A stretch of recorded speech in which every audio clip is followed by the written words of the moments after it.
Hola amigos de Cultura Mundis, es un honor para mí esta noche abrir otro de los cineforos en nuestras rondas de actividades y cursos que Cultura Mundis ofrece para todos ustedes. Particularmente esta noche estoy feliz porque estoy compartiendo con una persona a quien admiro, a quien quiero, un amigo, Luis Bond. Y Luis, siempre es grato conversar con él, especialmente en lo que tiene que ver con el campo del cine, la psicología analítica, entrar en discusión contrastando conceptos del psicoanálisis, la psicología profunda, el cine, las artes o de cualquier cosa que aparezca, porque en estas conversaciones lo rico es la espontaneidad y lo más rico todavía es que ustedes participen con todos nosotros, que estén con todos nosotros. Entonces, Luis, hola, buenas noches, ¿estás por ahí? Gracias por la invitación. Para mí es un placer compartir con Johnny. Johnny, como ustedes saben, no solamente es un psicoanalista, sino que es un dramaturgo brillante y tiene también, creo que por eso nos la llamamos también, porque tenemos esa afinidad entre cómo de alguna manera las historias tienen repercusión o cómo a través de las historias podemos alumbrar espacios de nuestra psique y sirven como una especie de mecanismo de proyección para poder trabajar cosas. Y yo creo que si bien es cierto que el cine, la pintura, la literatura, el teatro da para todo, pues cuando nos acercamos a ellos desde cómo arrojan luz a nuestros procesos, se vuelven como una herramienta maravillosa. Entonces, bueno, siempre es grato poder compartir con Johnny. Además, hemos estado en varios cineforos juntos y creo que hacemos una buena dupla. Pero igual ustedes lo dirán al final. Bueno, pero tenemos hoy una película muy particular, ¿ok? Nomadland, ¿verdad? Que no es cualquier película. ¿Ok? Exactamente. A mí me trajeron algunas preguntas que me decían, bueno, ¿cómo se hace una película sin guión? Que un poco estoy diciendo las cosas en general que me han comentado, Luis. Ujú. O cómo es posible que no hayan mostrado lo feo de la gente que anda en esos caminos, ¿no? Y yo creo que lo chévere es que también se puede mostrar lo lindo, pero yo no quiero hablar de la parte técnica. Yo preferiría que tú nos introduzcas un poco, Luis, en todo lo que es la parte, vamos a decir, formal. ¿Qué es Nomadland? Ok, Todo el chévere. mundo lo ha visto. Ok. Nomadland es una película que, por un lado, no todo el mundo la ha visto porque muchas de las películas que están ahorita rodando en este circuito de premiaciones, el circuito de premiaciones, vamos a decir, pop, arranca con los Golden Globes, pasamos por los Critics, pasamos por los SAG, los BAFTA son ahorita y cierra con el Oscar. Y este circuito de premiaciones este año ha tenido como una particularidad y es que muchas de las películas que están se encuentran en plataformas de streaming. Esto es como un pequeño inciso, pero que es importante hacerlo. Había todo un tema con si una película en streaming podía entrar o no a los premios, a estos tipos de premios. Muchos detractores comenzaron, bueno, Spielberg fue uno de los primeros que pegó el grito al cielo y dijo que no, que el streaming no era cine, que eso no era posible. Vamos a decir que el primer empujón lo da una película de hace un par de años que Johnny ama profundamente, que es Roma, una película que le encantó, se le metió en la sangre. Te voy a Después, denunciar, ¿oíste? después del fenómeno Roma, el año siguiente tuvimos mucha más presencia, tuvimos Luis, historia. espérate, que me voy a tomar un antialérgico. Ajá. Tuvimos Historia del Matrimonio de Noah Baumbach, tuvimos The Irishman de Martin Scorsese, tuvimos Two Popes de Fernando Meireles. Entonces, el streaming comenzó a agarrar nombres de directores grandes y bueno, por toda esta situación de la pandemia, del COVID-19, se flexibilizaron las normas para que este año, en todo este circuito de premiaciones, pudiesen entrar películas que llegaron a streaming. Esto era algo que para mí era crónica de una muerte anunciada, o sea, esto iba a suceder, punto. Y lo que hizo el COVID fue acelerarlo.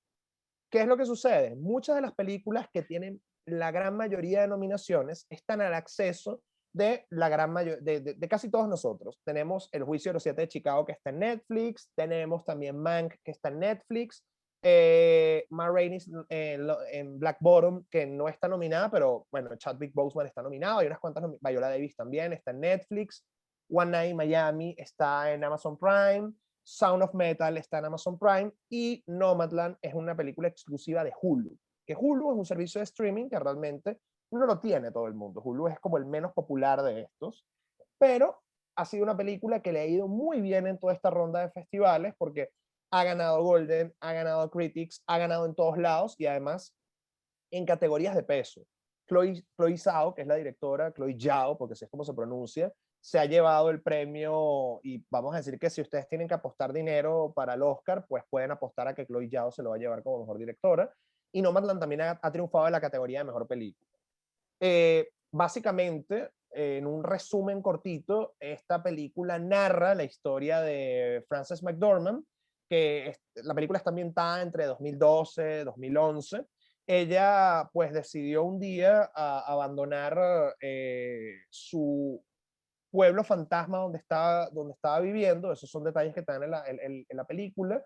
Ella está atravesando un luto durísimo, que eso va a hablar Johnny después, y ella deja todo atrás, vive en una van y arranca con una vida de nómada, comparte en este proceso con otros nómadas, y la película desde ese lugar tiene como un valor, es un híbrido, es una película que si a mí me toca definirla diría que es un híbrido porque es ficción, está basada en una novela, pero todos los nómadas que estamos viendo en la película son gente que de verdad vive así, y los testimonios que estamos escuchando son testimonios reales. Entonces, hay como es un híbrido. De hecho, cuando a mí me toca compararla con una peli, Boyhood pudiese ser como una homóloga bastante cercana. Esta película que hizo Richard Linklater, que la rodó durante 10 años, todos los años rodaba como un pedacito, y al final lo que se está premiando en Boyhood es el experimento, y lo que se está premiando en Nomadland en parte es el experimento. No es que sea una mala película, en lo absoluto, es una muy buena película, pero es una película que vas a apreciar mucho más como realizador que tal vez como público. Yo siento que la película de este año es The Father, sin lugar a dudas, conecté muchísimo con The Father, demoledora, y The Father la disfruto como director, como guionista y como espectador. Yo siento que Nomadland es una película muy de nicho, es como cine para cineastas o cine para cinéfilos, y eso hace que muchas personas tengan como cierta, no vamos a decir resistencia, pero sí es como, bueno, ¿qué le ven? ¿Por qué se está ganando tanto premio? Mira, Luis, tú sabes que con Nomadland a mí me ocurrió algo muy particular. En primer lugar, y tú lo sabes, yo tengo mis problemas personales con la señora Frances McDormand, ¿ok? Pero me ocurrió que viendo la película terminó cautivándome. Y me ocurrió también algo. Yo pienso que Nomadland, y voy a decir algo que a algunas personas les puede resultar muy antipática, esta apreciación. Nomadland es una película que se aprecia después de cierto momento de la vida, después de cierto momento en que la persona se enfrenta con sus duelos, porque pienso que es una película que tiene que ver con el duelo por un lado, para empezar por un lado. Y quiero hacer esta salvedad. Hace unos años la última vez que estuve en Miami, una persona bastante joven, yo le estaba preguntando que a dónde se iba a mudar y me dijo, pero es que no importa dónde me mude, la nueva generación no quiere tener propiedades. La nueva generación no le interesa tener un apartamento, no le interesa tener una oficina, no nos interesa tener. O sea, hay un concepto que va en este momento y que me llama la atención, que tiene que ver con el malestar de nuestra cultura, como diría Freud, por una cuestión que pasa por lo transitorio. Y esto transitorio yo lo llamaría nuestros tiempos beta. ¿Ok? No sabemos qué va a pasar, la incertidumbre nos ha colocado en una situación de no querer tener cosas que nos aten porque no sabemos dónde vamos a estar mañana. Entonces quizás Nomadland puede en ese sentido verse como una cuestión más general, como una metáfora de los tiempos que nos tocan por vivir. Y con respecto al otro lado, que tú puedes decir, se puede ver ahí desde el nido vacío, desde la viudez, desde el X cantidad de cosas, desde la familia, desde la gente que se queda sola a partir de la emigración, por ejemplo.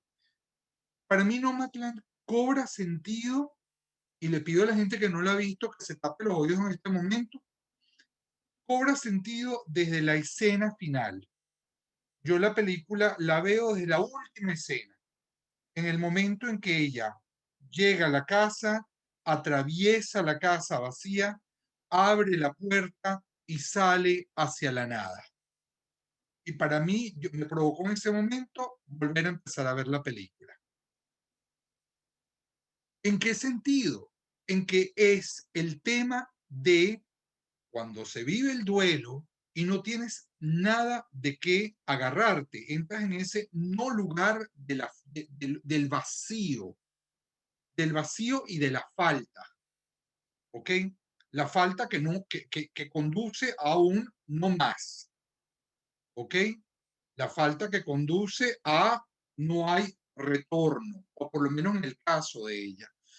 Yo estaba leyendo, y es algo que me llamó la atención, la cantidad de personas, más de 1 millón de personas que se lanzan a los caminos en Estados Unidos.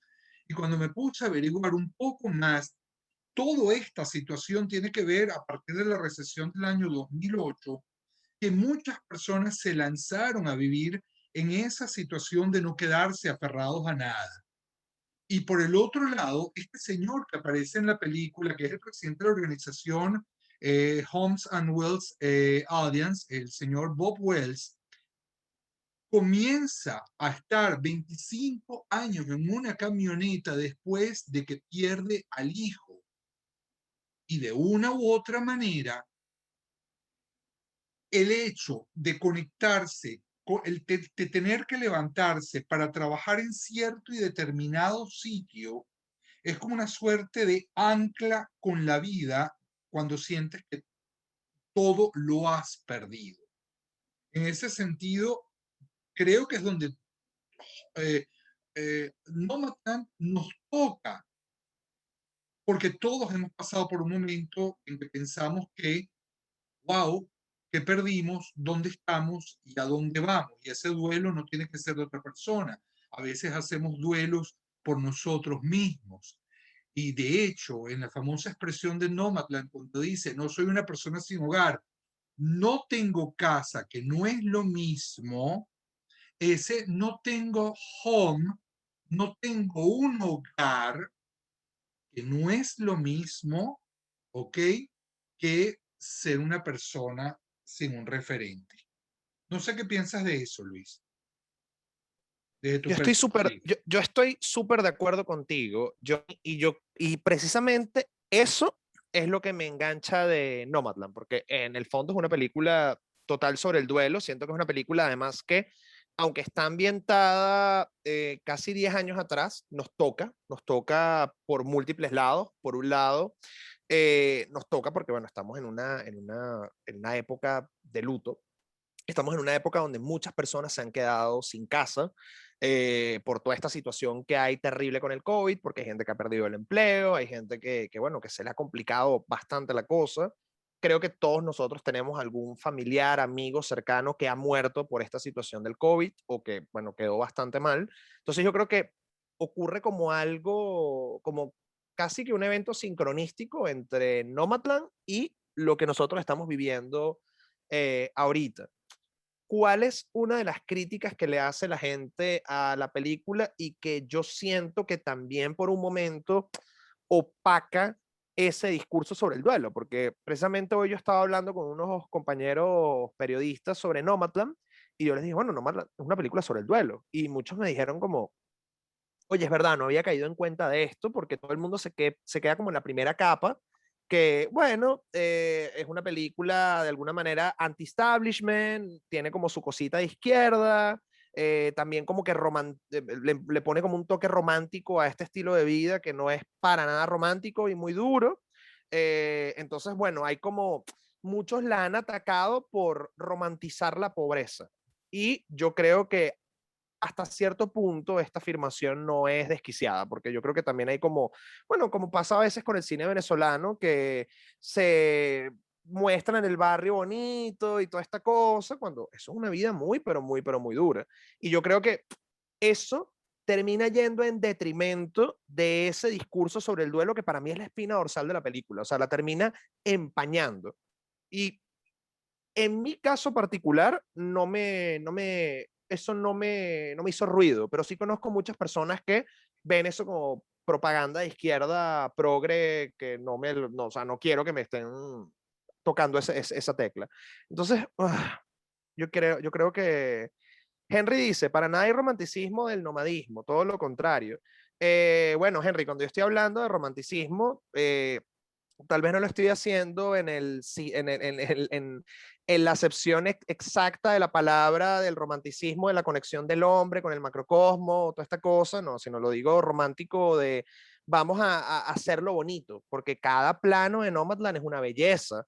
Fino, te muestran en algún momento a Frances McDormand haciendo pupú en el carro, te la muestran pasando frío, pero todo el discurso que hay es un discurso por varios momentos que te lo venden como es bonito y hay camaradería y nos cuidamos y yo estoy consciente que más de una mujer habrá sido violada en esa vida de nómada, más de una vez a alguien lo habrán robado, más de una vez habrá pasado una desgracia y yo, bueno, no sé, también es por el chip del tercer mundo que a uno le friega la cabeza, yo estuve toda la película esperando que algo malo le sucediera y resulta que no le pasó nada malo, que ojo, también es una decisión en términos dramáticos completamente válido porque bueno, ya el luto que carga esta señora es suficiente cruz para meterle algo más, pero sí yo creo que nos contaron lo bonito de este estilo de vida y el tonito de campaña progre, eso tampoco no se puede negar. Cuando el señor que se parece a Santa Claus comienza con estamos bajo la dictadura del dólar, qué sé yo, etcétera, por un momento a mí como que me engrinché. Okay, no, no es que me quiera poner el absoluto capitalista facho, pero en estas películas que tocan este tipo de temas es muy fácil perder esa delgada línea entre la crítica social y el panfleto. Y hay momentos donde la película, bueno, Lo para que pasa, algunos, lo que pasa que Luis, tú sabes que la gente tiende a hacer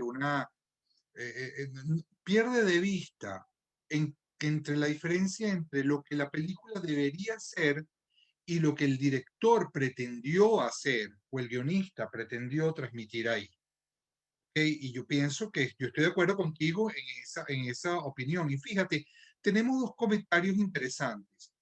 Por ejemplo, Vicky Benatar dice, es una película devastadora, muy aburrida, es trágica la trama, me dio miedo, estuve feliz de que terminó. Vicky, trágica, me dio miedo, estuve feliz, no fue aburrida.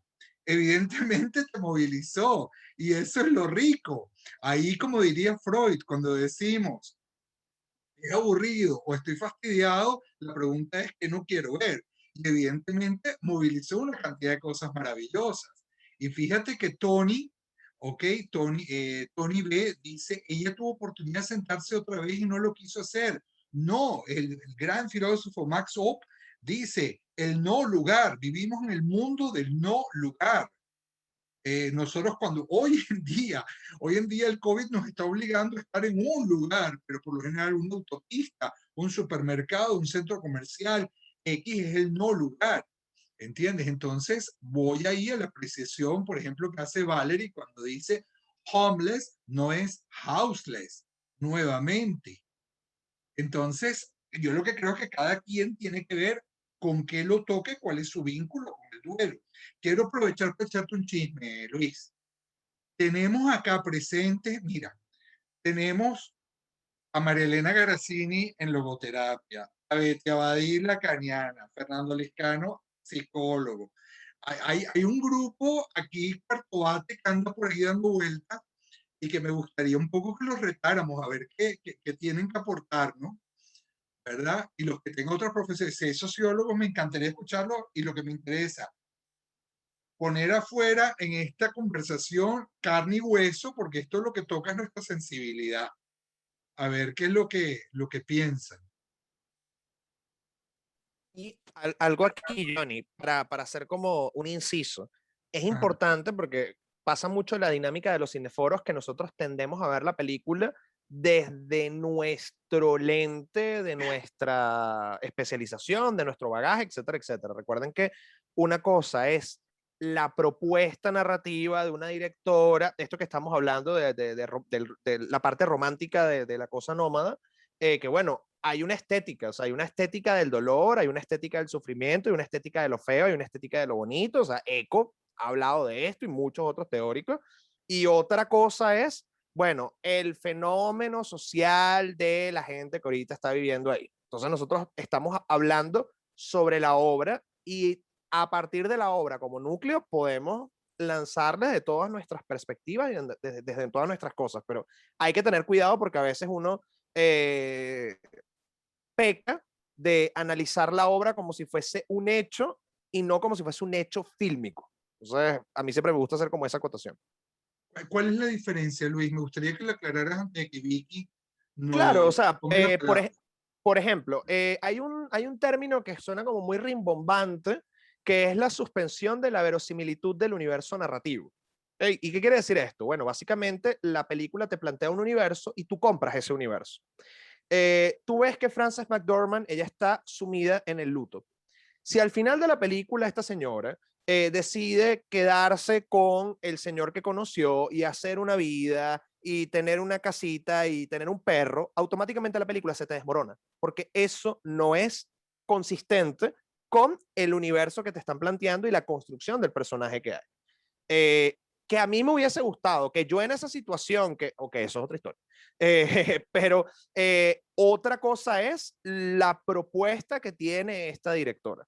Y la propuesta que tiene esta directora es, bueno, yo voy a hablar del luto a través de todas estas herramientas. Yo voy a hablar de la vida de los nómadas y en vez de tal vez hacerlo como qué dura es la vida de los nómadas, yo lo voy a hablar desde el lado bonito, desde el lado de la libertad, desde este lado de ir en contra del establishment, mira qué bonito el cielo, mira todo esto, voy a mostrar un poquito de lo feo, pero tal vez no me voy a ir a la otra antípoda. Y quiero hacer aquí como un detalle, o sea, como una pequeña salvedad, que me parece interesante y creo que también le puede meter un poquito de candela al discurso. Si alguno de ustedes llegó a ver Sound of Metal, el sonido del metal, los de Sound of Metal también viven en una van, pero la van de ellos es una cosa como un hotel 5 estrellas VIP al lado de la pequeña van donde va Frances McDormand.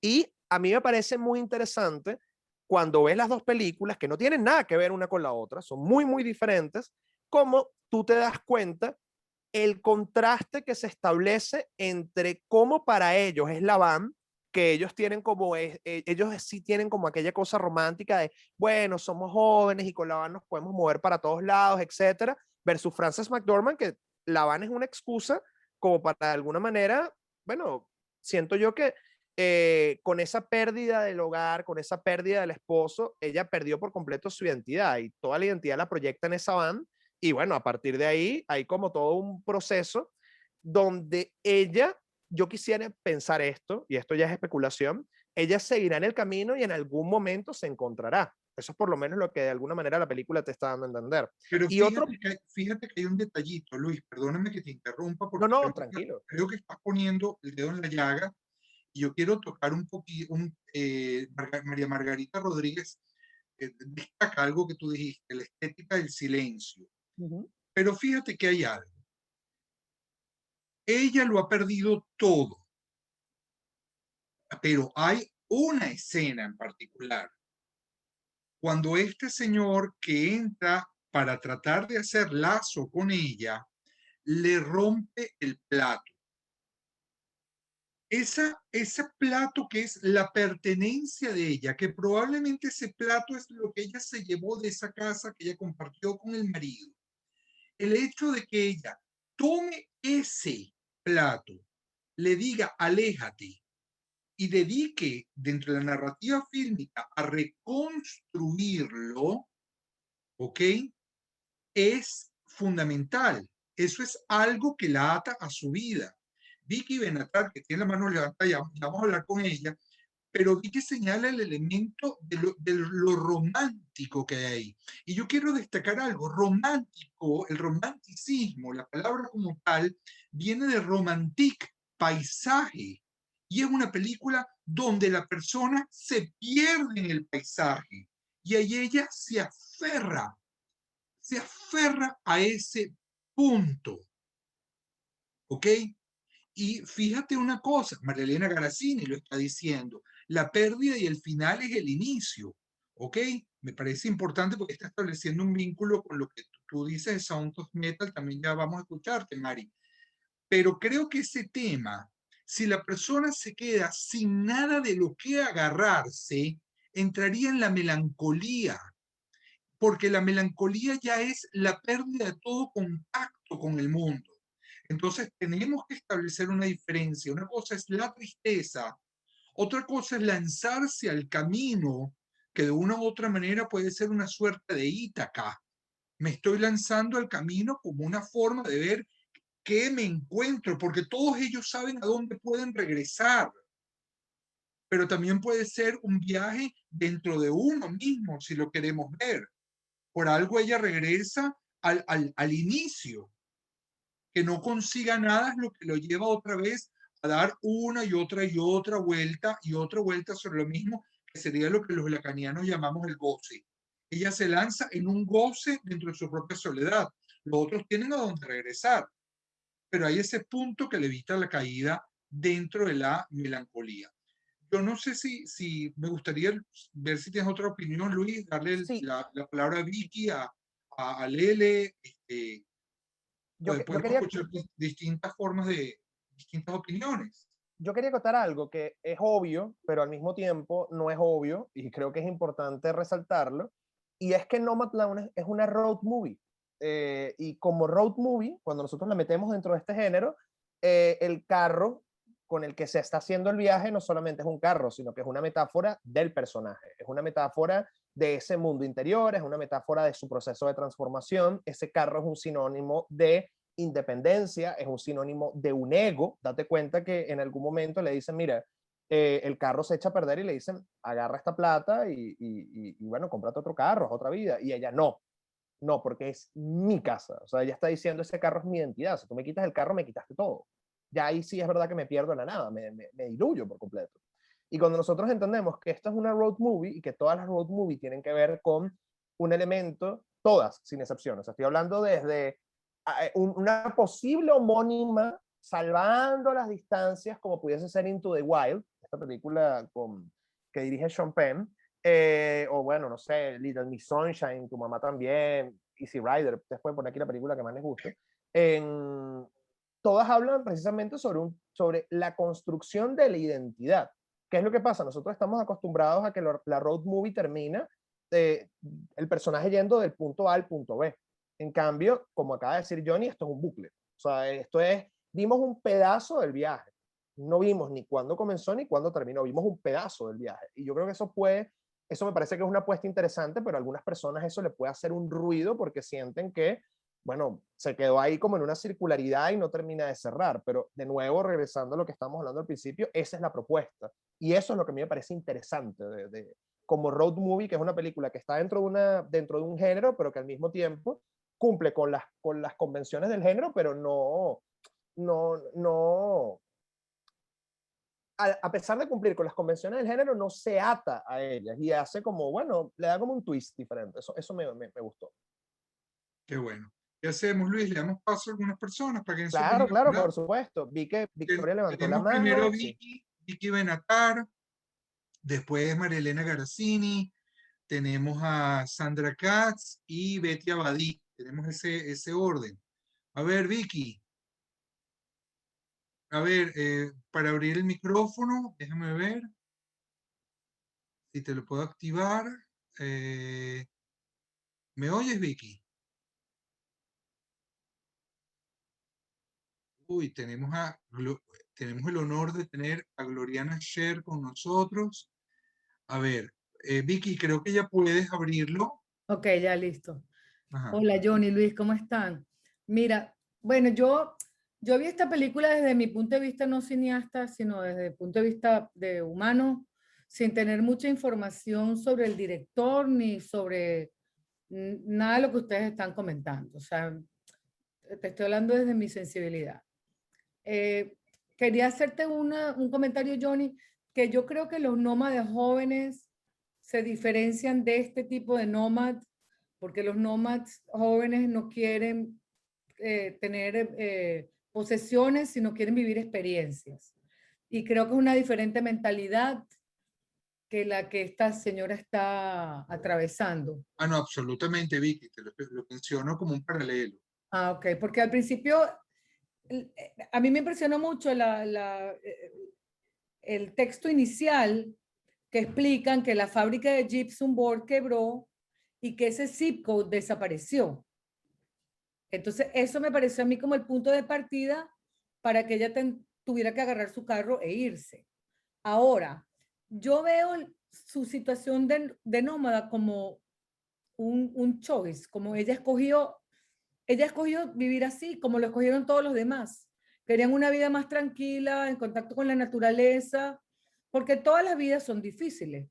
Yo vivir aquí en mi apartamento, en mi casa, en New York, es difícil. Tú vivir en Caracas, o sea, tiene cosas buenas, tiene cosas malas. Entonces yo veo el tema del nomadismo como un choice. Sí me rompió un poco el corazón y me angustió mucho, que bueno, mucha de esa gente se quedaron sin trabajo y se quedaron como desubicados a una edad mayor y decidieron unirse en comunidad para apoyarse y soportarse. Entonces estoy de acuerdo con, ¿cómo se llama ella? Que hizo un comentario con María Elena, que se abren nuevos caminos y nuevos vínculos en ese tipo de vida. Entonces no lo encuentro como trágico, lo veo romántico, como dice Luis, y lo veo desde un punto de vista hasta bonito, que puedas conectarte con la naturaleza, que pierdes como un poco lo que nos ha pasado en la pandemia, que perdemos como el apego a lo material, ¿sabes? Bueno, fíjate que lo que estás diciendo, Vicky, que tiene que ver con el romanticismo del paisaje, está de la mano con la opinión de Valerie Buchara, que pone, para mí en esta película, Sao demuestra su comprensión de las complejidades y la naturaleza efímera de la vida y de la existencia. Y de Correcto. una manera experta teje esto, una historia repleta de magníficas imágenes oníricas que tratan tanto de la carretera como de las personas en el camino. Me hubiera gustado, y sí, Valerie, ese es el dolor de cabeza de todos, verla en una pantalla de cine para apreciar la magnitud Claro. de las tomas. Por supuesto, Valerie, por Sí, supuesto. porque uno se duerme, o sea, con la pantallita sí, o sea, me dormí como 5 veces, debo confesar. O sea, Bueno, la vi por fuerza porque tenía que venir hoy para acá, entonces ya me había comprometido conmigo misma. y Pero bueno, estamos, eso es lo que tenía que comentar, y gracias. estamos felices que estés con nosotros. A ver, tenemos a Betty Abadí y a Marilena Garazzini. Ok, Lele, Johnny, puedes abrirme dale, Betica, ya estás acá. Estoy aquí, bueno, ábreme, ok. Bueno, sí, la película para mí fue una gran sorpresa porque no pensaba que me iba a encontrar no pensaba que me iba a encontrar con lo que me encontré. Eh, Podía inclusive hasta pensar en algún momento que era hasta casi un documental, se puede ver en algunos momentos la película. Eh, Sin embargo, lo que a mí me llamó mucho la atención de la película es justamente cómo se elabora el duelo en la película, que tú lo tratas muy bien. Desde el punto de vista psicoanalítico, para uno es muy ejemplar la forma como la autora de la película, que no la conocía, elabora todo el proceso de duelo, cómo esta mujer pierde todos sus vínculos, y su vínculo es ese hombre con quien ella vive toda la vida en esa casa tan particular, y al morirse el hombre e irse la empresa donde él pertenecía, ella pierde todo. Y lo único que le queda para aferrarse a algo, a la vida, es irse de nómada. Lo interesante de estos nómadas es que ella se encuentra con unos nómadas que de alguna forma también han perdido. Hay otros nómadas como los que menciona Victoria, que tienen otra intención, tienen otro proyecto de vida, pero para esta mujer era quizás tratar de reconstruir algo a partir de todo lo que había perdido. Otro punto que me llamó mucho la atención de la película es que el paisaje es tan árido y tan doloroso y tan triste como la propia Francis,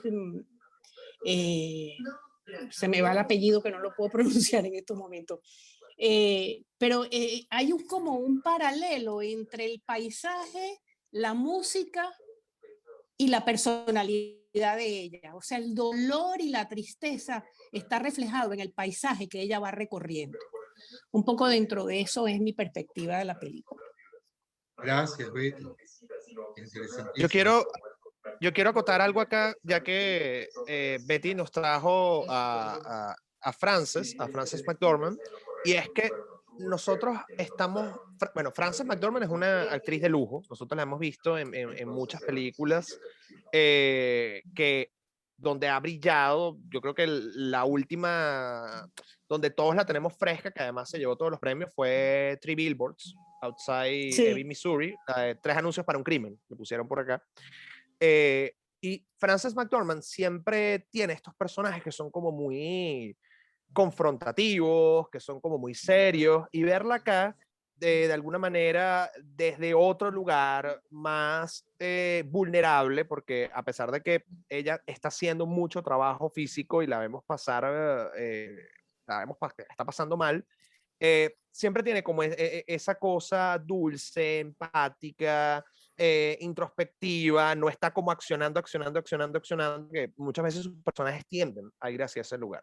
Y eso a mí me llamó la atención, porque siempre Frances McDormand tiene como ese numerito de la mujer dura, que no se quiebra, y aquí la vemos en unos cuantos momentos a punto de desmoronarse, y esa actuación de ella tan contenida, donde tú sabes que, aunque ella solamente tiene como una mueca en la cara, tú sabes todo lo que le está sucediendo internamente, me parece que es una maravilla.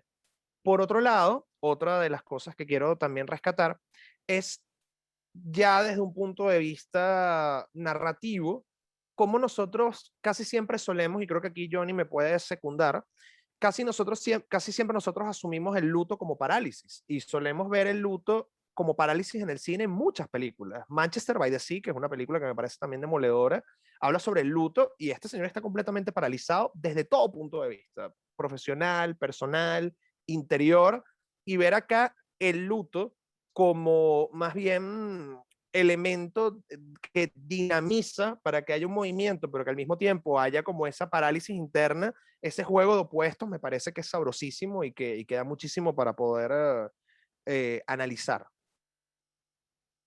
Ok. María Elena Garazzini. Mari.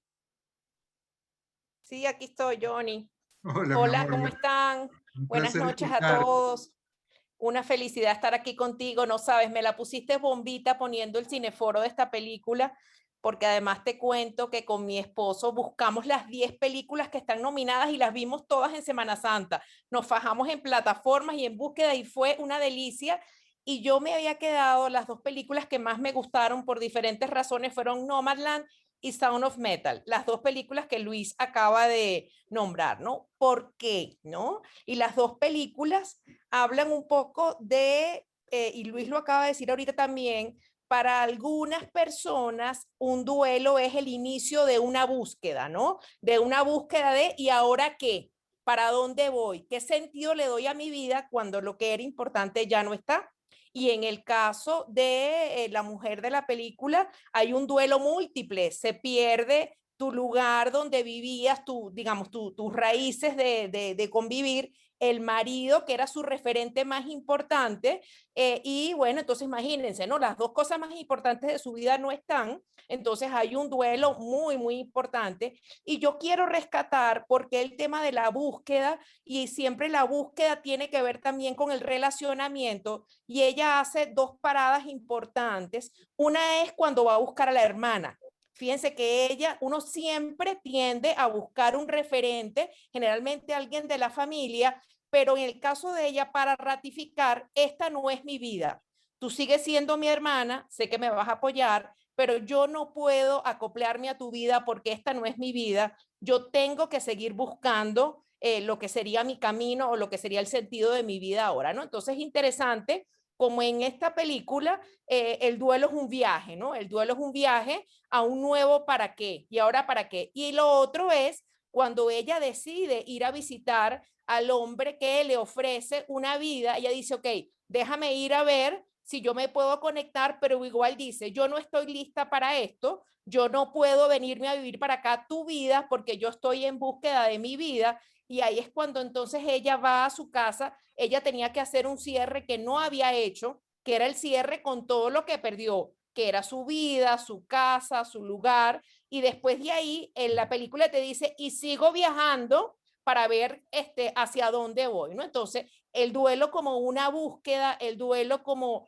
conseguir un nuevo sentido, que todo lo que he vivido me está ayudando a ver cómo puedo entonces resignificar mi vida, ¿no? Entonces, a mí me pareció la película, pero magnífica. Yo no sabía que iba a ver. Entonces, para mí fue una gran sorpresa y esa combinación de una buena actriz con testimonios de nómadas de verdad, me pareció excelente. Yo no sé nada de cine, yo soy una cinéfila empedernida, entonces yo desde cero opino y a lo mejor en tecnicismos no está tan bien, pero para mí es el significado que tiene. Y hago aquí como último, perdón Johnny, para la comparación con el que también me encantó la película de Sound of Metal. También hay un duelo, una pérdida, en este caso es un duelo y una pérdida por una pérdida de una enfermedad, por una condición que la persona empieza a tener, pero una pérdida importantísima, porque no les voy a decir toda la película, pero cuando tú estás dedicado a algo y una pérdida en el cuerpo no te deja seguir con eso que era tu vida, es como si se te muriera un familiar, o sea, es lo mismo, ¿no? Entonces, hay un duelo importantísimo y él también está retado a buscar, ¿ok? Y además con una persona que le hace como un tutor de resiliencia o como un terapeuta que es una persona que aparece en la película que lo está retando todo el tiempo y en ese viaje él también tiene varios elementos interesantes y el final de la película es maravilloso porque es, al igual que la mujer, la aceptación de la condición, ¿sí? Entonces, son dos viajes a las búsquedas que el duelo significa maravilloso. Ese era mi marco de referencia y para mí las dos películas fueran top. Yo quiero que ganen las dos. Yo no sé cómo hacer, Luis, pero yo quiero que ganen las dos, ¿no? Entonces, ahí les dejo eso como referente final de... Les invito a ver las dos películas porque son maravillosas. Johnny, te Lele, doy la palabra. gracias, Lele, como siempre, tan puntual y tan profunda. Mírale, Luis, tenemos dos preguntas que me gustan mucho porque nos sacan de nuestro marco sí. Son La dos preguntas que música. apuntan a lo técnico. Elizabeth Cohen, y esta te la voy a dejar a ti, te la voy a bombear. A mí me molestó un poco esa música en la película. Y Sandra Katz, vamos a responderle como directores. Yo como director de teatro y tú director de cine. Claro. Sandra nos pone, me fascina la mezcla de que la directora hace de actores reales, entre comillas, y eso quiero destacarlo, y la gran cantidad de personas de la vida real y sus experiencias verdaderas en la película. Entiendo que hay solamente dos actores. Los demás son gente real con historias reales. Entonces, bueno, te doy la palabra, Okay. Luis. Por un lado, con la música, a mí me parece que la música como composición, como score, como lo que yo estoy escuchando, está bellísima, pero me parece que es una película que sin música hubiese funcionado perfectamente. O sea, a mí no me hizo falta la música. Siento que ya la película tiene como toda una poesía visual y la música más bien por momentos como que me saca de la propuesta casi verité que tiene. Pero la música como composición, bella. La realización es lo que de alguna manera pudiésemos cuestionar, pero bueno, esto también tiene que ver con una cosa de subjetividad. Ahora, con el tema de esa mezcla, Sandra, creo que el tema acá, que es interesante recalcar, es todo el trabajo que tuvo esta película.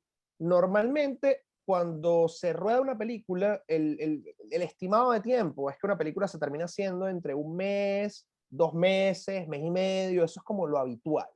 Pero Nomadland, ellos estuvieron rodando durante 4 meses. Recorrieron 7 estados de Estados Unidos y por supuesto, esos 4 meses de rodaje fueron 4 meses donde Frances McDormand tuvo que vivir como una nómada, tuvo que trabajar, o sea, muchos de los trabajos que tú estás viendo ahí era ya de verdad que estaba trabajando.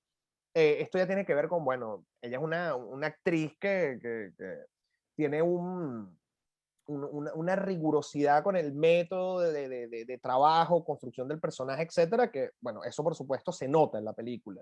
Pero también, ya desde un punto de vista como director, esto te permite a ti poder entrar en estos círculos y en estas comunidades y que no te vean como un outsider y que se abran contigo, porque que alguien te cuente tu historia de vida delante de una cámara, eso no es como, mira, hola señora, yo puedo venir mañana a grabar. No, no, eso es una relación que se va construyendo. Y en ese proceso de construcción, fíjense que cuenta Chloe Zhao en algunas entrevistas que ha dado por ahí, que habían personas que no sabían que Frances McDormand era una actriz ganadora de Oscar ni nada. O sea, ellos creían que ella estaba haciendo un documental de los nómadas y que Frances McDormand era una nómada más. Entonces, también aquí juega esa inteligencia del director de vengo a retratar su vida y no, mira, vengo con una ganadora del Oscar y esta película va para... O sea, me sumerjo en esta comunidad y cuando la comunidad me acepta, pues por supuesto la comunidad se abre para poder sacarle lo mejor a estas personas, que de nuevo, como director, no es fácil lograr que todo lo que nosotros estamos viendo en cámara ocurra de manera orgánica, que muchas personas crean que de verdad esos nómadas son nómadas actores y toda la cosa, porque tú te das, por momentos los diálogos son como wow, qué historia tan conmovedora, ¿no? Es una historia real, pero tú te das cuenta que como está contada, ahí hay como una poesía y toda una cosa que tú dices, oye, pareciera que esto está montado, pero no está montado. Y precisamente esos diálogos que no están montados son los diálogos que tú pudieses escuchar en una situación real con un amigo que te está echando el cuento de su vida. Que creo que también, ya aquí como guionista, todos alguna vez hemos escuchado una historia que uno dice, bueno, está como para escribirlo y hacer una obra, hacer una película. Eso es el gran mérito que tiene ella. Ella no interviene. Yo creo que aquí ella está más bien operando no como una directora que ahora, sino una directora que está como un espectador y buscar cómo la cámara narra de la forma más efectiva y no entrometerse con ellos. Salvando las distancias es como cuando va el señor de National Geographic al África. Bueno, él está ahí montado con su cámara 4 horas grabando al leopardo y bueno, en algún momento el leopardo brinca, agarra la cela y agarra el mejor momento. Pero eso no es como, mira, vamos a ensayar, tráigame de nuevo el leopardo, suelte la gacela. No, para nada. Por eso también algunas personas han dicho esto de, es un híbrido entre documental y ficción. Es ficción. Es ficción, si nos ponemos académicos, es ficción. Pero la puesta de escena es una puesta de escena completamente documental. Sí, fíjate que ahí, con respecto a esto, Sandra, y aquí te voy a hablar como director de teatro, yo te voy a contar 2 anécdotas. Una anécdota es de doña María Pérez Díaz, que en paz descanse. Los que recuerden a doña María. Doña María decía que uno no puede trabajar ni con niños, ni con perros, ni con Tania Sarabia. ¿Ok? Y se los digo porque yo he trabajado con Tania Sarabia. ¿Ok? A quien amo y es mi amiga personal. ¿Por qué uno no puede trabajar ni con perros, ni con niños, ni con Tania Sarabia? Es muy sencillo, porque tanto los perros como los niños, como Tania, trabajan desde la autenticidad más absoluta. Entonces, allá hay una verdad natural en escena, una verdad absoluta que hay allí. Número 1. Y ya vamos a ver para dónde voy con esto. Segunda anécdota, y los que hemos estado o los que han escuchado hablar del Actor Studio, Por ejemplo, el señor Dustin Hoffman y la señora Meryl Streep, no estoy hablando de dos improvisados, cuando estaban haciendo Kramer contra Kramer, la manera de prepararse para hacer Kramer contra Kramer era ir al mercado juntos, ir a hacer tal diligencia juntos. Hay un elemento donde hay que meterse, pero meterse desde la cotidianidad, desde el día a día, desde ser, no actuar, sino ser ese personaje. Las dos anécdotas que les acabo de decir es lo que nos lleva a la verdad, lo que se llama la verdad orgánica del personaje. Lo que Luis Bon te está diciendo ahorita es fundamental. ¿Ok?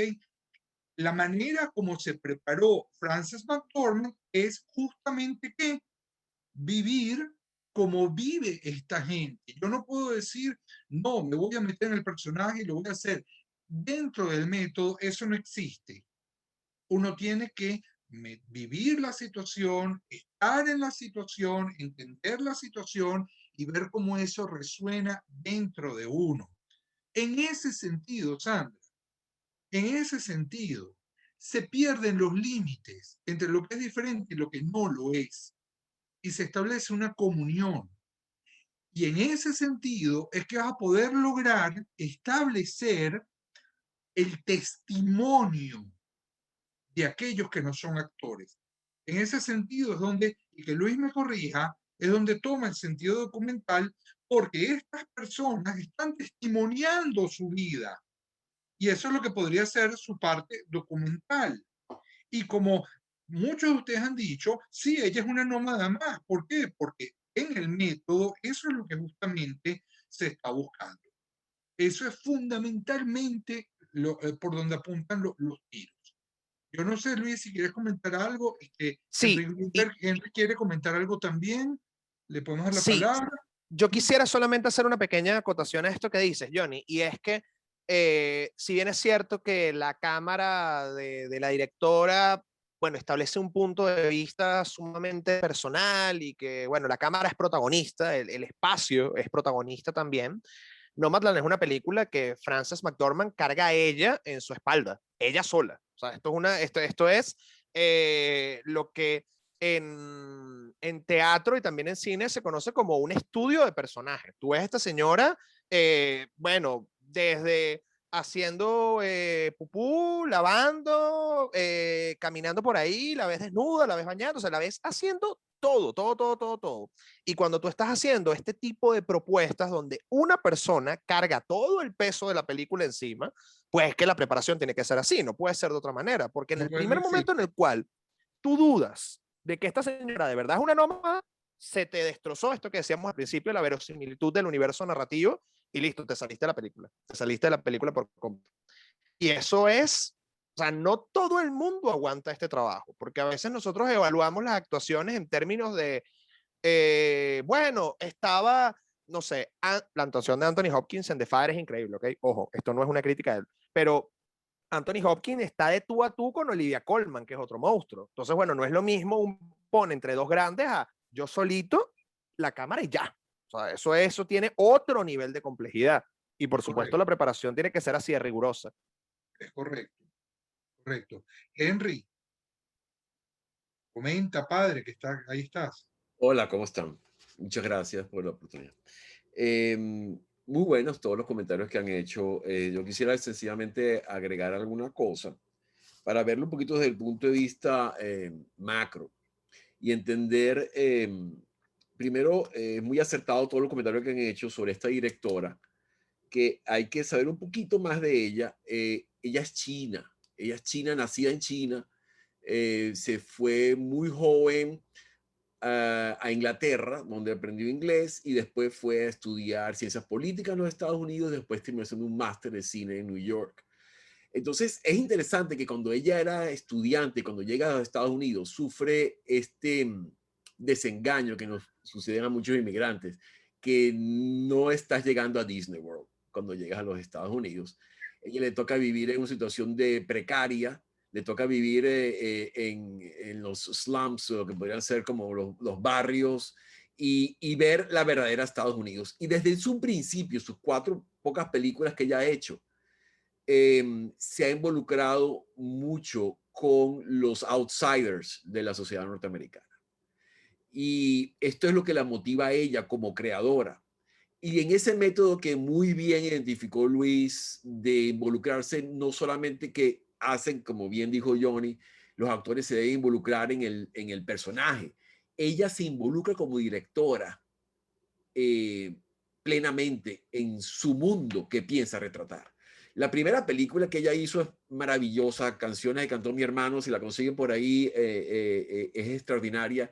Ella se mete en una reserva indígena muy pobre y hace un retrato magistral también desde adentro, usando actores nobles, y esa habilidad y ese descubrimiento del manejo de actores nobles no es fácil, como bien dijeron Johnny y Luis, es muy difícil, y a mí me parece que es extraordinaria. Tiene todos los puntos ahorita hoy en día para ganarse el Oscar, porque es una mujer, es asiática y es creativa. Es muy probable, sin duda alguna, que vaya a ganar el Oscar. Cuando yo me refiero al tema del retratar la otra América, es uno de los objetivos que tiene esa película desde el punto de vista macro. Los que viven acá, ustedes están hablando sencillamente del mundo interior, han hablado mucho del mundo interior, pero el mundo exterior, esa carretera, que también es un personaje, por ser un road movie, esa carretera es una carretera que, y es una realidad que se ha encontrado el norteamericano, de cómo el sistema me ha fallado. Que es otro duelo. No es un duelo interno, es un duelo macro hacia el país. Es el fallecimiento del sueño americano. Ha muerto el sueño americano para una gran parte de los Estados Unidos, que hizo lo que tenía que hacer, que varias veces los personajes lo dicen: yo me he portado bien, he sido un buen ciudadano, he hecho todo correctamente, y mira dónde estoy.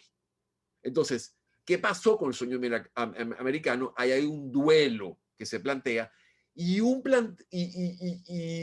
punto que se lleva a la palestra en la conversación, que es algo que está el día a día aquí, donde yo vivo en los Estados Unidos, en el discurso constante. Yo entiendo que le preocupe a Luis, que está viviendo, no sé si ustedes están en Venezuela, Luis está en Caracas, trata de ver y le parece que es comunistoide, pero todo lo contrario, es cuestionador del sistema norteamericano. Es decir, tenemos que revisar el sueño americano, porque estamos en círculo y no hemos llegado a nada, no estamos dando las respuestas que un país como este debería presentar. No es fortuito cómo se presenta Amazon dentro de la película. En un momento yo sentí que son un quiet sponsor, está haciendo un placing que choquea un poco, porque Amazon está luchando tiene una lucha de relaciones públicas aquí en los Estados Unidos grandísima, donde tiene una pésima imagen. Y aquí es es todo lo contrario. Tiene una buena imagen, como si fuese un lugar relax para trabajar, la gran solución, somos extraordinarios. Eso es un punto que tienen que deberían considerar, porque Amazon viene a recordarnos el tema macro que lo estoy hablando. Desaparece un zip code, lo cual no es ninguna cosa pequeña. Desaparece todo un pueblo, pero aparece otra cosa, aparece otro pueblo en una zona que es el mismo lugar, pero sin zip code. Entonces, estamos revisando la Nueva América, es como es. Y el tema escatológico, a mí no me parece sencillamente que es para presentarnos cómo es el personaje en profundidad, sino nos está diciendo algo. No es fortuito que la primera escena de ella está defecando en medio de la autopista, después está defecando dentro de su espacio personal, que es como un útero, donde ella duerme en posición fetal, en su huevo, que es blanco. Está limpiando las heces donde trabaja, le da diverticulitis a David. O sea, todo el tema de los intestinos y lo escatológico es lo que yo llamo que no hace un romanticismo desde el punto de vista de que no lo embellece, sí, desde el punto de vista del paisaje. No embellece esa realidad, la plantea como dura, difícil y no atractiva. No creo que mañana se ha aumentado el número de nómadas a través de esta película. Bueno, hay muchas cosas de que hablar, pero muchas gracias. Con tu permiso, Luis, Henry, yo creo que tú has sacado cosas importantísimas. Creo que, y esto se lo voy a dejar a Luis, pues, si él quiere comentarlo, lo del tema de Amazon, me parece que es fundamental lo que estás diciendo, creo que es muy, muy importante. De hecho, va de la mano con una observación que había hecho Valerie en relación a cómo esto se contrapone al American Dream y cómo esto es un referente al drama nacional de los homeless. Me gustaría que esto, si Luis desea, creo que el tema Amazon, insisto, esa referencia no es casual. Por mi lado, yo no puedo dejar de tocar algo que tanto Luis como tú no han dejado de mencionar, y tú con la especificidad, Henry, que lo has hecho, el tema de la parte, como los psicoanalistas llamaríamos, la parte pulsional. Todo este listado de los momentos que tú dices donde la vemos a ella defecando, ¿okay? Yo creo que dinámicamente hay un texto precioso, precioso, que Freud nunca dejó de escribir. Lo escribió en 1905 y el día de su muerte, todavía estaba escribiendo ese texto. Se llama Tres ensayos de teoría sexual. ¿Y a qué voy con eso?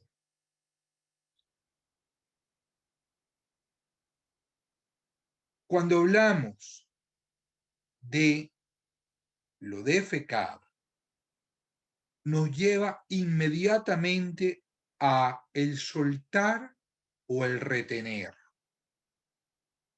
como dinámica psíquica. Es una de las primeras formas de relación que tenemos en la conformación de nuestra psique.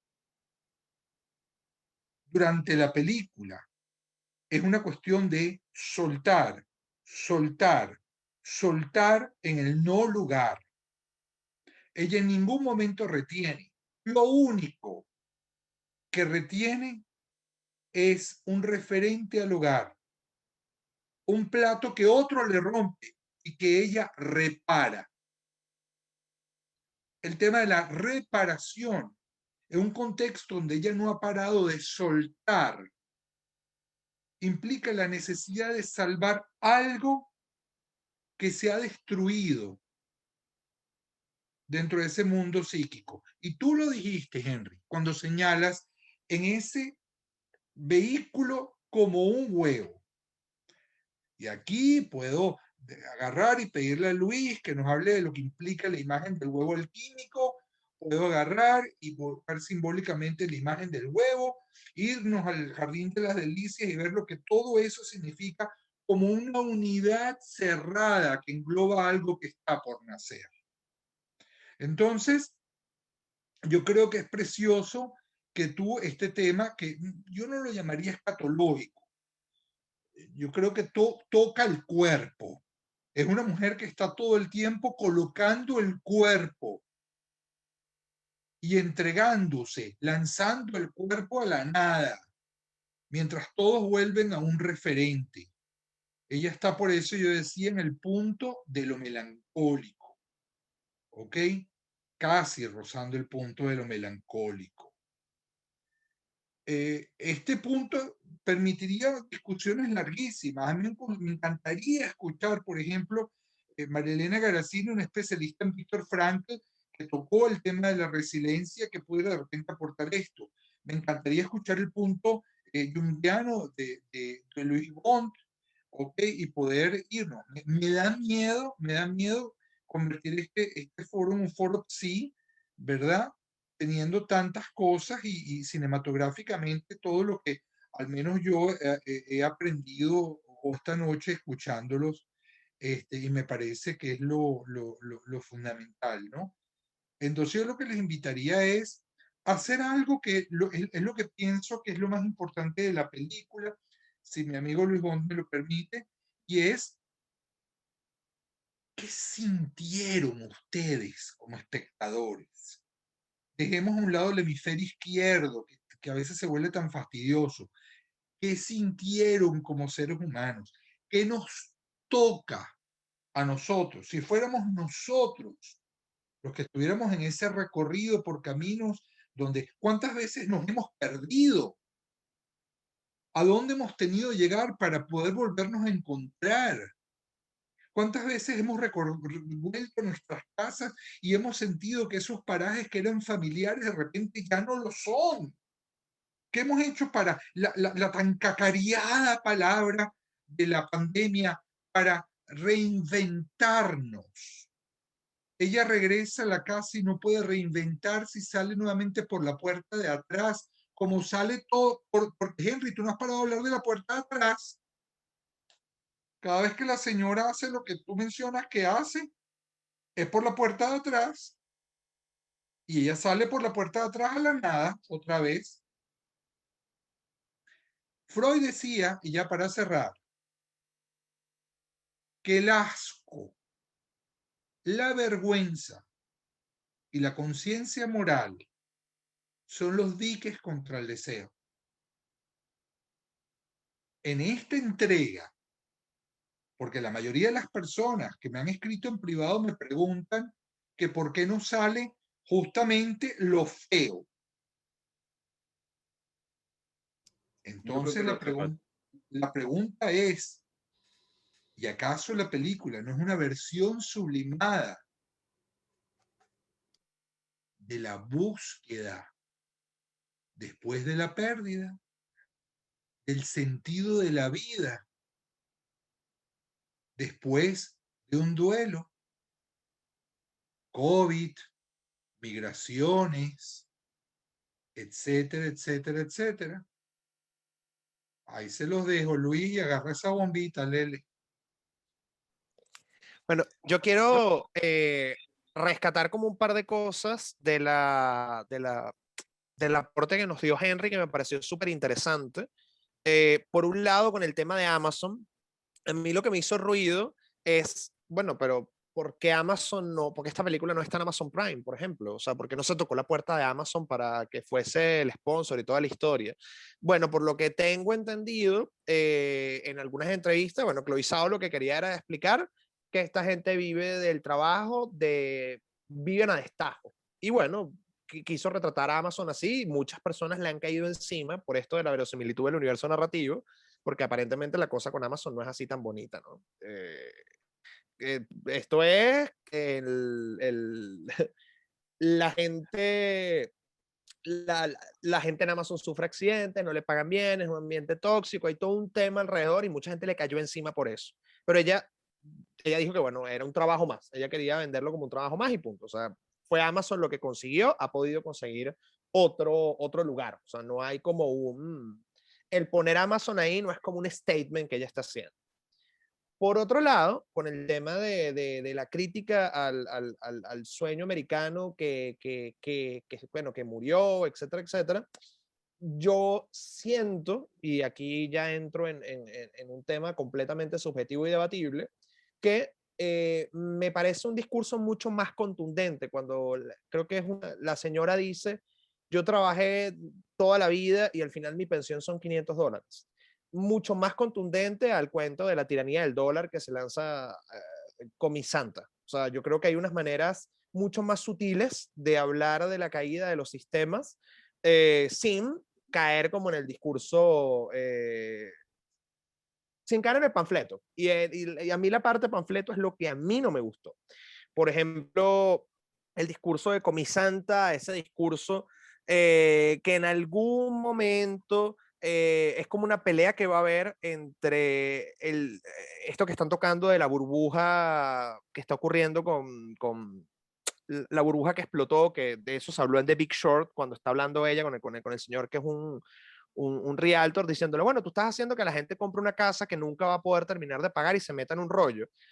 O sea, esos son esos diálogos donde tú dices, ay, no te vayas por ahí porque me estás sacando de contexto.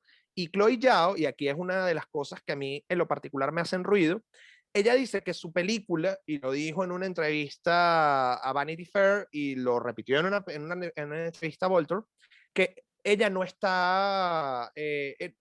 Nomadland no es una película política. Ella en ningún momento quiso hacer ningún statement político. Eso no es una película política, eso es una película sobre es una película sobre la humanidad. Entonces, con esto también me agarro como argumento para, bueno, gracias a esos momentos donde se roza el tema político y la crítica social, perdemos el foco del duelo y perdemos el foco de la humanidad. Y ahí es donde yo siento que también la película, bueno, hace que algunas personas se queden leyéndola como en esa capa, ¿no? La primera capa de la crítica, cuando realmente no es lo importante. Lo importante es el duelo.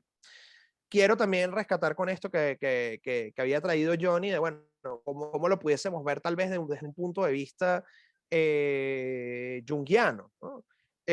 Bueno, dice Charlotte, Nomadland está basada en un libro de Jessica Butler llamado igual, exactamente. En esta, la descripción de Amazon es mucho peor, sí. Y lo más cómico es que tú pones Nomadland y lo primero que te sale es Amazon para que lo compres, lo compres por allá. Eso es lo más grandioso. Desde un punto de vista junguiano, yo quisiera hablar de un arquetipo que es el arquetipo de Hermes, que Hermes es el conector, Hermes es el psicopompo, que va y viene al inframundo, Hermes es el dios del intercambio, es el dios de los caminos, de los comerciantes, pero también de los ladrones. Y lo que quiero hablar de Hermes es que de todas estas características que tiene Hermes, Hermes tiene un punto importantísimo, y es que Hermes no tiene centro. Tú en la antigua Grecia querías ir a rendirle culto a Zeus y había un templo para Zeus, había un templo para Atenea, para Apolo, para Ares, para cualquiera. O sea, Afrodita estaba en Chipre, Ares estaba en Tracia, etcétera. Pero Hermes no tenía un lugar donde rendirle culto. ¿Dónde se le rendía culto a Hermes? En el camino, en los mojones que se ponen en el camino para poder delimitarlo. Y desde ese lugar, Nomadland es una película que, si bien es cierto que habla del luto, etcétera, etcétera, pues también habla de eso hermético de no tengo centro, voy andando, voy andando, voy andando y de alguna manera me fusiono con el camino.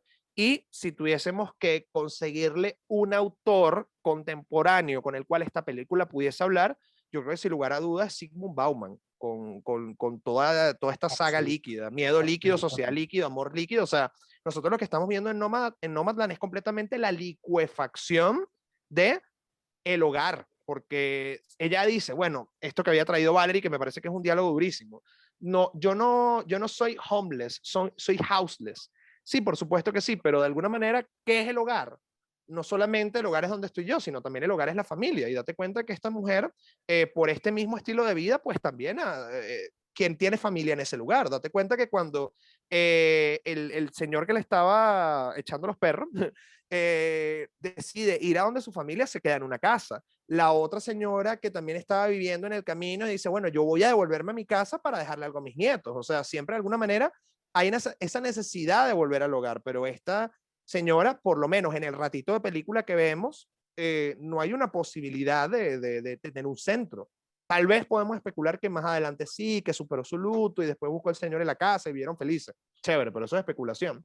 Pero lo que nosotros estamos viendo ahí es la licuefacción también de la familia, de la sociedad, de toda esta manera que nosotros, esta manera también como muy occidental, que nosotros a veces tenemos de ver el mundo del progreso y esta cosa del sueño americano. Todo eso, la película es como, mira, aquí no, en este espacio no. Fíjate que bueno, Antonio Tuñoli está dando un testimonio interesantísimo de cómo de una u otra manera el sistema de producción empuja a esto, ¿no? Y Belinda, como antropólogo, hace una observación interesante, cómo la directora trata de no influenciar al medio o a los personajes. Eso me parece en línea con lo que Henry estaba marcando, estupendo. Bueno, estamos ya llegando al final de este foro. Yo no sé si hay alguien más que quiera hacer algún comentario para acompañarnos a Luis y a mí al cierre. Si no, Luis, te voy a pedir por favor que me ayudes a cerrar y yo luego poder darle cierres de Cultura Mundis. Ok.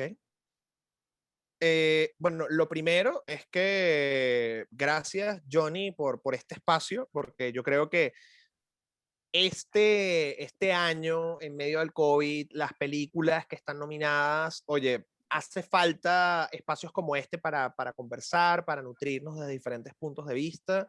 Creo que independientemente de si Nomadland nos mató o no nos mató, yo creo que después de esta conversación la película se resignifica y cuando, sin lugar a dudas, hay una posibilidad para ampliar el hecho fílmico y poder conectar con él desde otros lugares, yo creo que la tarea se hace y creo que desde este lugar hicimos la tarea en esta hora y algo que estuvimos conversando. Te lanzo la pelota y te pongo aquí en peligro. Me encantaría que pudiésemos repetir este experimento con The Father o Sound of Metal. Creo que de verdad daría, pero mucha tela que cortar y yo creo que muchos apoyarían Bueno, o The Father o Sound of Metal, porque son dos películas que hay que conversar. te tomo la palabra, Luis. Y Luis acaba de hacer una propuesta y todos ustedes también pueden hacer sus propuestas. Les voy a dar el email de Cultura Mundis, culturamundis@gmail.com. Les repito, culturamundis@gmail.com. Ustedes nos pueden escribir, pueden hacer sus propuestas, traigan sus inquietudes. De esa es la idea de Cultura Mundis, en estos tiempos, que termine siendo un oasis para todos nosotros. Y voy a aprovechar para invitarlos. Esta semana empezamos dos ciclos súper interesantes, uno de Walter Benjamin, y voy a decir uno con Walter Benjamin, ojalá, uno de Walter Benjamin con Eric del Búfalo, que está los martes. Hoy tuvimos uno hermosísimo de religiones comparadas con León Febres Cordero. Mañana me toca a mí con la interpretación de los sueños al mediodía, los recuerdos encubridores, y en la noche en el ciclo de grandes maestros con Carlos Cruz Diez. Muy pronto vamos a tener al señor Luis Bond, pero esa es una que me la guardo bajo la manga y no la voy a decir en voz alta. Lorena Rojas vuelve a petición de ustedes, esta vez sobre el amor, las trampas de amor, Nietzsche, Sócrates y Abelardo y Eloísa. Entonces están pendientes de la programación de Cultura Mundis. Les repito, culturamundis@com, y pueden seguirnos en Instagram. Pueden seguirnos en Instagram, @culturamundis. Vale, gracias por seguirnos. Nos vemos en el próximo Cineforo.